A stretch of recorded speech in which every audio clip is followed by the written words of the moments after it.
cenizas, con desgarros, con nuestra altiva impaciencia, con una honesta conciencia, con enfado, con sospecha, con activa certidumbre, pongo el pie en mi país.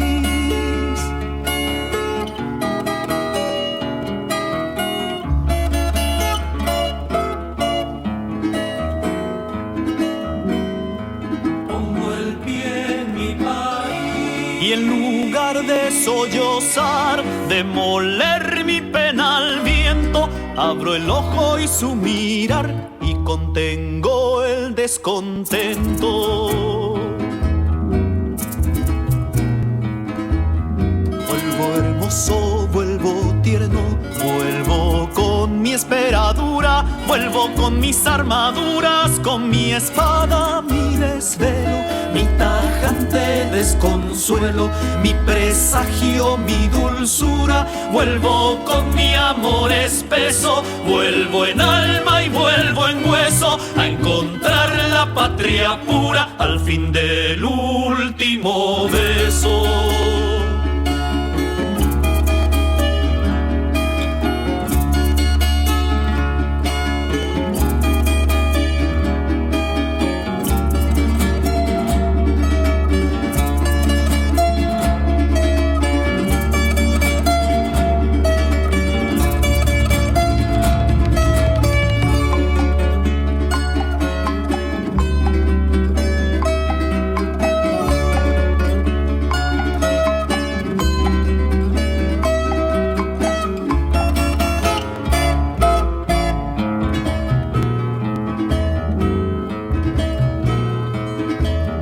Vuelvo al fin sin humillarme, sin pedir perdón ni olvido. Nunca el hombre está vencido, su derrota es siempre breve. Un estímulo que mueve la vocación de su guerra, pues la raza que destierra y la raza que recibe le dirán al fin que él vive dolores de toda tierra.